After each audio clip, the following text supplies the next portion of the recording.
চুমুকে। সুপ্রিয় দর্শক, আজকে আমাদের মাঝে উপস্থিত রয়েছেন কবি ও গীতিকার মোহাম্মদ আব্দুল কুদ্দুস। শুভ সকাল, কেমন আছেন? শুভ সকাল, ভালো আছি। আপনি কেমন আছেন? আমি বেশ ভালো আছি, আপনাকে অসংখ্য ধন্যবাদ। শুরুতেই জানতে চাই যে আপনার কবি হয়ে ওঠার গল্প শুরুটা আসলে আপনার জীবনে কোথা থেকে? কবি হয়ে ওঠার গল্প আমি যখন কলেজ লাইফে ছিলাম তখন দেয়ালিকা লিখতে গিয়ে মূলত হাতের লেখা অনেক সুন্দর ছিল। আচ্ছা। তখন থেকে লেখালেখির প্রতি একটি ঝোঁক, এবং প্রথম দিকে আমি ইংলিশে একটু ট্রাই করেছি লেখার জন্য। পরবর্তীতে এসে যখন আমাদের ট্রেনিং হয় সাভারে পিএটিসিতে, ট্রেনিংয়ের সময় মূলত আমার যারা সহকর্মী ছিলেন তারা আমাকে খুব উৎসাহ দেয় যে তুমি লেখো, তোমার লেখা অনেক সুন্দর হবে। এবং আমি কিছু লিখে ওদেরকে দিলাম, ওরা কিছু কিছু আবৃত্তি করলো। আমাদের যে ইন্টারনাল যে ট্রেনিংটা হয় আর কি, বুনিয়াদি ট্রেনিং, তখন থেকে মূলত আমাদের লেখার উৎসাহটা বাড়ে এবং ধীরে ধীরে লেখা শুরু হয় এবং লেখালেখি শুরু করি। এরপরে আর একটু ফর্মালি বেশি লেখা হয় যখন আমি মাঝখানে জাপানে লেখাপড়া করতে গিয়েছি। তখন বাংলাদেশ থেকে অনেক দূরে ছিলাম, দিন শেষে বাংলাদেশকে খুব মিস করতাম, এবং তখন থেকেই মূলত লেখালেখি শুরু। কবিতা লেখা শুরু হয় কি ওখানেই? বেসিক্যালি তখন শুরু। এরপর বাংলাদেশে এসে আমার যখন আমি উপজেলা নির্বাহী অফিসার হিসাবে ভোলার বোরহানউদ্দিনে জয়েন করি, তো ভোলা বাংলাদেশ থেকে আলাদা একটি জায়গা, অত্যন্ত সুন্দর এবং নৈসর্গিক সৌন্দর্য অত্যন্ত বেশি। আচ্ছা, আপনার লেখা উল্লেখযোগ্য কবিতা কোনগুলো? দেশাত্মবোধকগুলো বেশি বেসিক্যালি, আর কিছু কবিতা তো থাকে প্রেম ভালোবাসার কবিতা, এগুলো পাঠক দ্বারা বেশ সমাদৃত হয়েছে। আমাদেরকে এই মুহূর্তে যদি একটি বলি কবিতা শুনতে চাই আমরা, তাহলে কোন কবিতাটি আমাদেরকে শোনাবেন? কবিতা আসলে একজন লেখকের কাছে সব কবিতাই তার কাছে সন্তানের মতো। তো আমি দেখি আজকে আমার সর্বশেষ বই থেকে যেটা বের হয় একটা পড়ার চেষ্টা করি।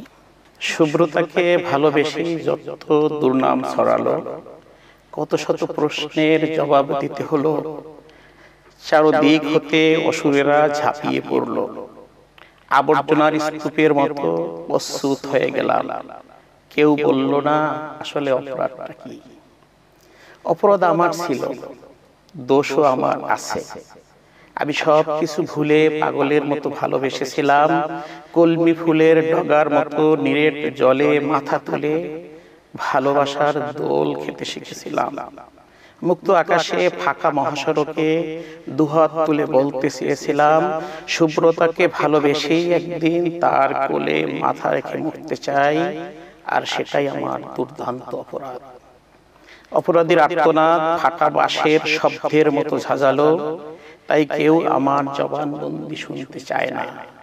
শুভ্রতাও চায় এই ভালোবাসাবাসী, এই দুর্নাম, এই চোখ রাঙানি এবং এই অপরাধের পরিসমাপ্তি।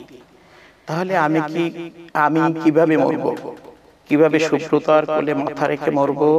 কিভাবে শুভ্রতার নির্লিপ্ত হাসি দেখে পৃথিবীর পথ হতে ধূসর হাওয়ায় ডানা মেলব? এতটুকু অধিকার কে দিবে আমায়, আমার এই বড্ড অবেলায়? বাহ, অনেক ধন্যবাদ আপনাকে। আপনি কবিতা লিখতে লিখতে গীতিকার হয়েছেন নাকি অন্য কোনো কারণ রয়েছে? কবিতা গীতিকার হওয়ার একটা সুন্দর কাহিনী আছে। আচ্ছা, আমি শুনতে চাই। 2018 সালে সারা বাংলাদেশে বাংলাদেশ সাংস্কৃতিক উৎসব নামে মাননীয় প্রধানমন্ত্রী একটি প্রকল্প ছিল।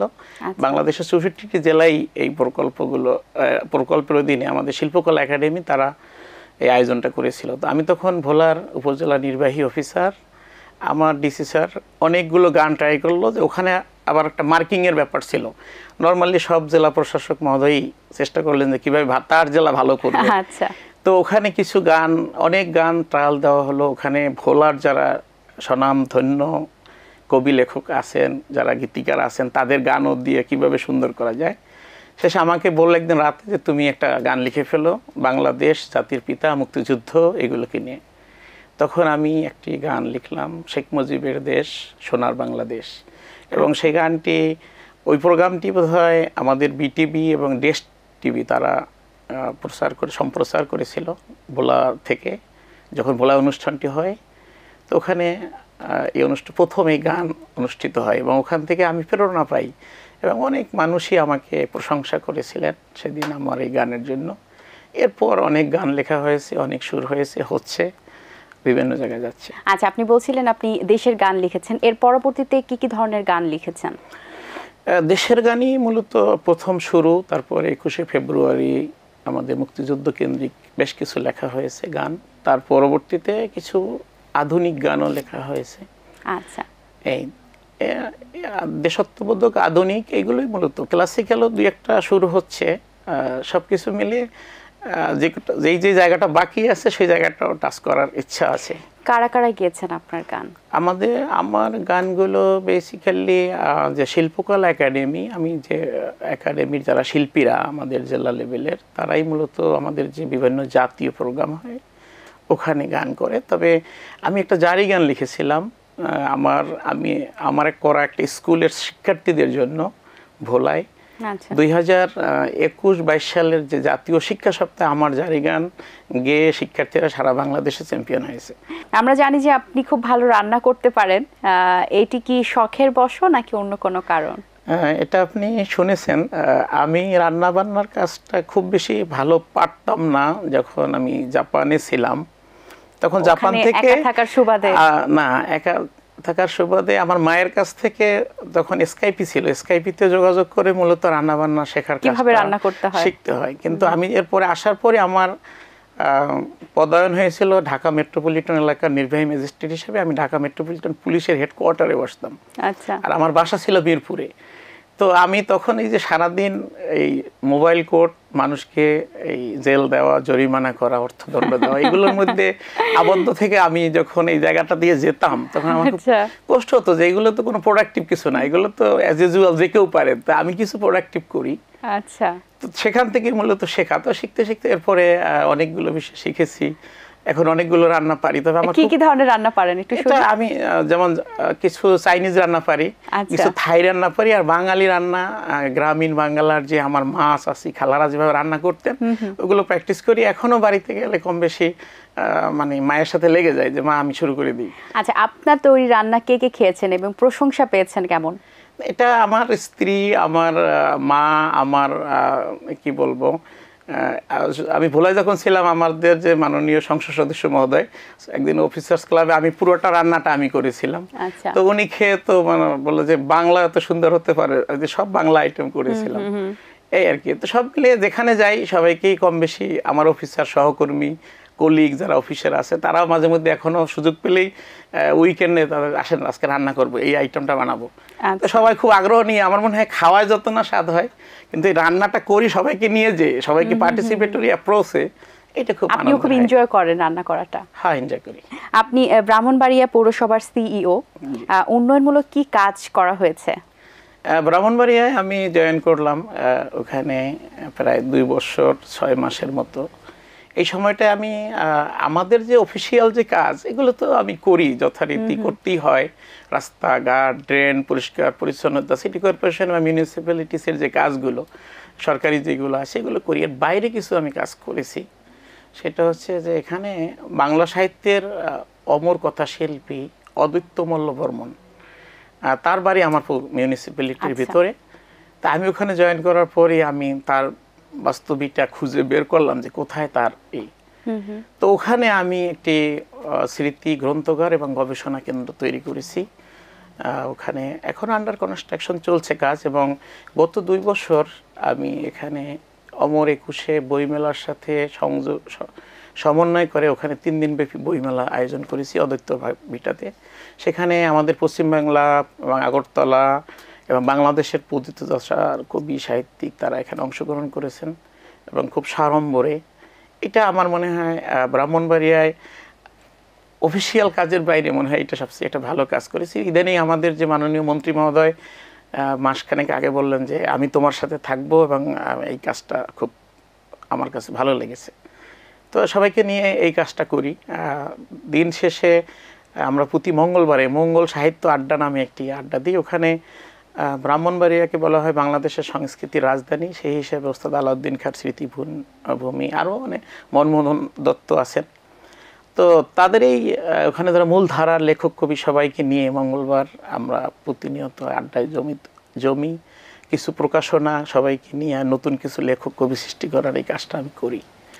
আমরা দেখি যে পাঠকদের টেস্ট পরিবর্তন হতে থাকে, তারা নতুন নতুন গল্প বা কবিতা তারা পেতে চায়।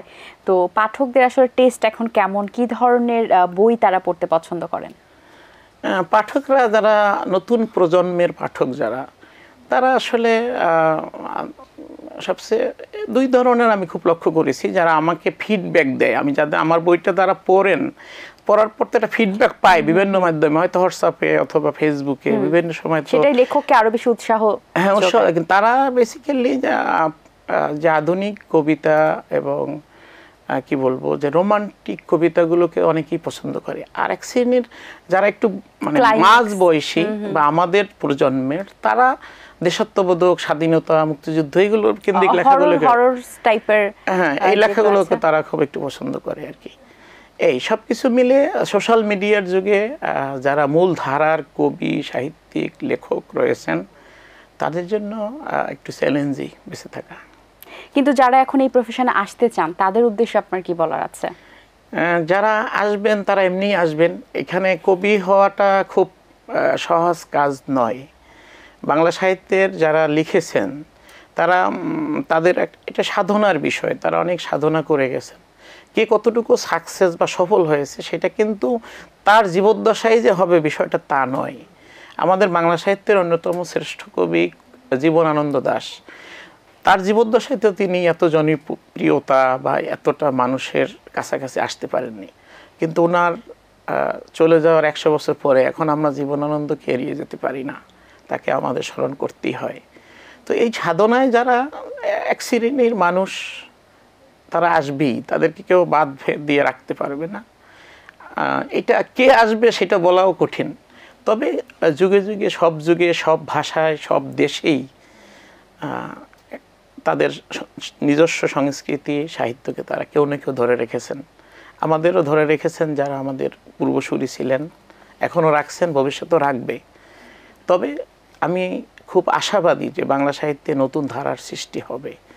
আমাদের কবিগুরু রবীন্দ্রনাথ ঠাকুর, কাজী নজরুল ইসলামের পরে জীবনানন্দ পর্যন্ত যে জায়গাটা থেমে গেছে, এখান থেকে আবার নতুন করে একটা যুগ সৃষ্টি হবেই। জি, আপনাকে অসংখ্য ধন্যবাদ, অনেক অনেক শুভকামনা আপনার জন্য। ভালো লেগেছে আপনার সাথে কথা বলতে পেরে। আপনাকে ধন্যবাদ যারা আমাদেরকে দেখলেন, বা আপনাদেরকে অশেষ ধন্যবাদ, কৃতজ্ঞতা আমাকে এখানে ডাকার জন্য। দর্শক, আশা করছি আজকের আয়োজন আপনাদের ভালো লেগেছে। আজ এই পর্যন্তই। আপনাদের সঙ্গে দেখা হবে আগামী পর্বে নতুন কারোর সঙ্গে। সেই পর্যন্ত ভালো থাকুন, সুস্থ থাকুন এবং চোখ রাখুন এটিএন বাংলার পর্দায়। আল্লাহ হাফেজ সবাইকে। দিন আসে দিন যায়, সময়টা চলে যায়, তবু আছি এই বেশ ভালো। জীবনটা রঙময়, যেভাবেই হওয়া চাই, নয় কবু সাদা কালো। এই আশাতে স্বপ্ন ভাসে, সুখ হাসে চোখে মুখে, চায়ের চুমুকে।